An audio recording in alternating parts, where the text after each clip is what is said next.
Hi mga bes, so we're here. Hi. Saan tayo? I'm here again. It's me, Xavier. Your very good friend. Nasa Badoc kami ngayon.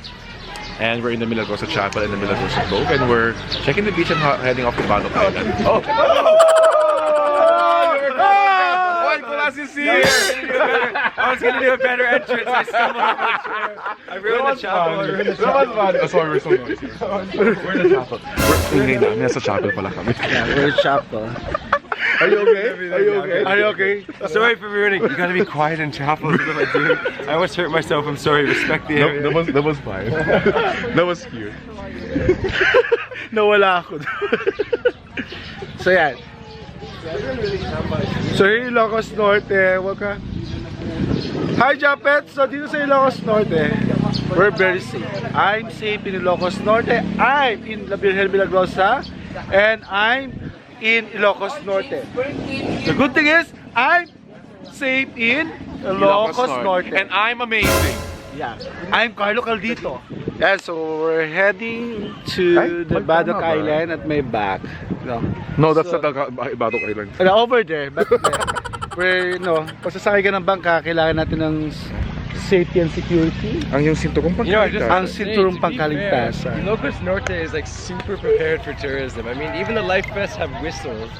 And the whole area, like everywhere you go, the blue shirts are there. So if you want an easy and really fun, beautiful place to travel, this is your place. It's simple. Everything's there. There's good info. And the tour guides are going to love that I'm saying that right now. So ladies and gentlemen, we're having air turbulence. Yeah, so yung kaligtasan. Siguro doon naka-straight up ang yung upuan at yung At para sa mga mahihirap, sundan niyo lamang ako, Aba, Ginoong Maria. siguro doon nakasuot yung lifeless. Magalaw po yung bangka namin, malakas po ng konti yung alon. Nothing major naman. Nothing major, but Walang white caps. slight Okay. turbulence. So cool. Now,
The island. Yeah, it's I've been to some pretty incredible places. The water here is what makes this. It is very inviting. You have to go in. That is so clear, so clear. I'm Xavier. That's it. And I'm Abo. And I'm Carlo. We're here in Badoc Island, so I'm safe. I'm done. So, Best chichirya. We're here in the island now. Oh, yung chocolates talaga. Thank you. Hi, we are in the island. And What island? It's gonna be called Isla de Culas soon. we are in Maldives. Maldives. So here, Nicolas going and here Teresa in soon. Badoc Island, you need to ride Ito lang. the bangka. The minimum is 5 and the maximum is 5. No, if you're show me. If you're petite like me, maybe you can do 6.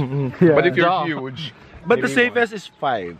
That's the safest, no. And well, you need to pay 1,200 Yeah. for the From Milagrosa, then from Pagsanahan, it's 1,000. or chill shot daw.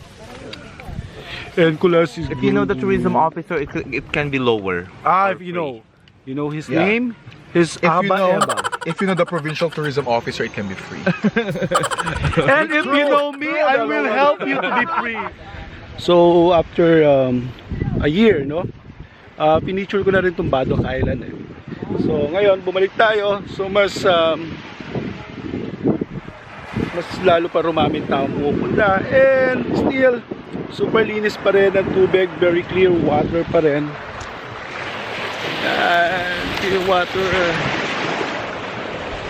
Kaya pag sasakay ka ng bangka, you need to pay for 1,200 pesos. It's minimum of 3, maximum of 5 only for one bangka. Yan ang bangka. For the safety and security of the passenger. Anyway, there's a life vest naman na ibibigay. And there's a cottages naman here in Badoc Island. And may store din. I'll show you. That's it. It's a beautiful Badoc Island. So close na ang Boracay. So this, kapalit ng Boracay ito. And the best time to go here in Badoc Island, it's morning of course, or in the afternoon. As long as hindi siya wavy, as long as yun nga, hindi siya maalon. Kasi pag maalon, super alon siya, hindi pwedeng makapunta yung baka kasi nga maliliit lang yung baka. But you will enjoy this paradise. You will enjoy this dagat o sea. Hindi masakit sa mata, very clear and very clean. Let's go, maliligo na ako. So maganda dito, hindi masakit yung tubig sa mata. So pwede ko.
So yan, anong pwede natin gawin dito sa Badoc Island? Pwede natin gawin ay mag-snorkeling, maghugot, tapos alala.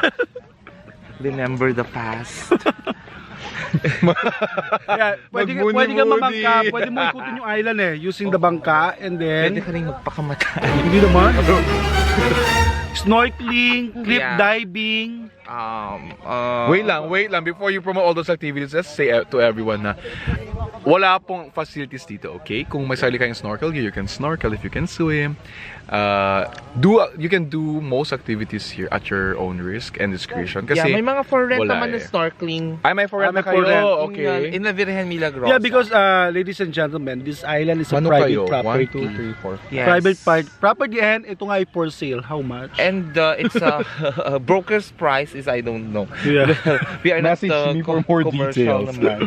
Yeah. But Badoc island is part of the Barangay Pagsanahan Sur, and Pagsanahan Sur is known also as a surfing site. Surfing sa. And Pagsanhan, kaya siya tinawag na Pagsanhan dahil ito ay pagawa ng asin.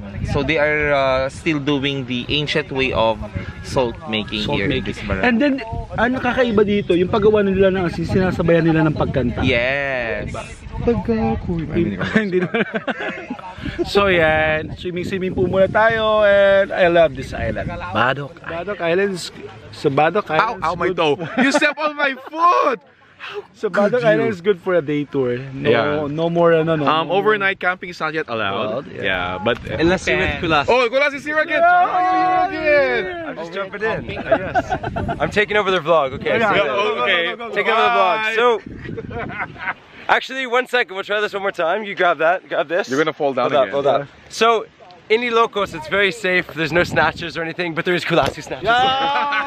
Snatching their camera. Charette. This island's incredible. It's good for a day trip. It's actually stunning. I'm speechless. Like, look at this. Look at this.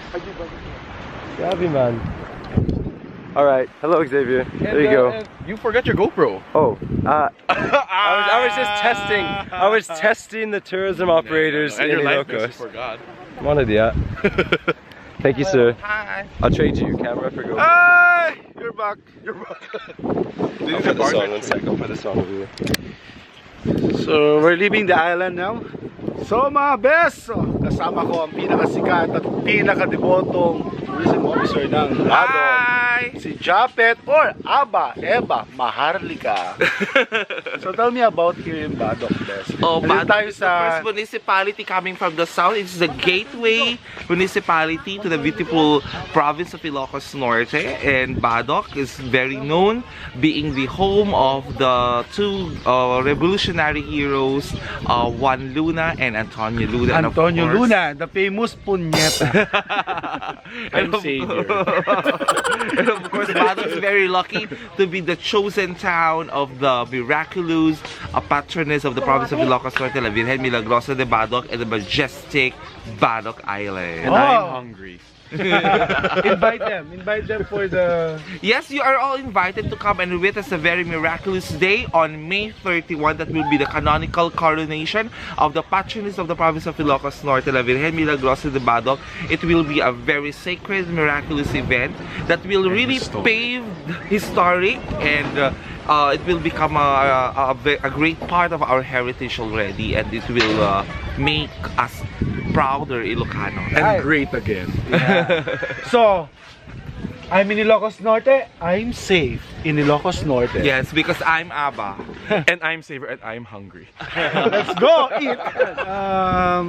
When you go to Badoc Island, there's no food available, so you need to bring foods and your drinks. So, but there's a local resto here in Badoc. It's called Itli Nam Nam. So we will try it.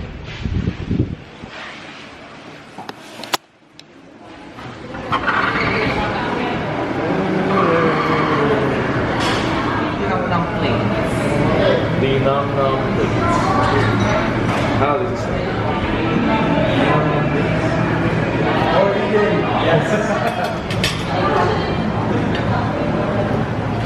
So, ito na tinatawag na pakain ni Mayor.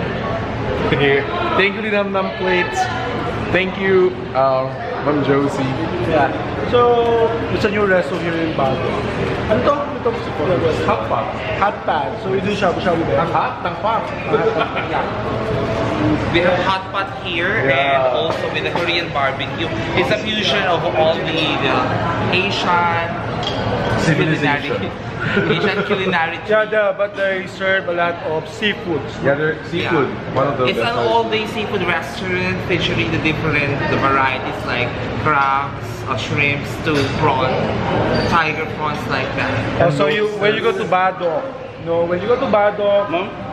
no need to bring food, no? Yeah. Because Just jump Dinam Nam gives you a lot of food. You can, in Linamnam Place, you can experience fine dining in a very low cost. Yeah, So it's affordable. just near the How much to start in Korea? Badoc Norte. Yeah. So you come. Alright, so manganta yun. Lamig na himas. eating. Yummy mouth.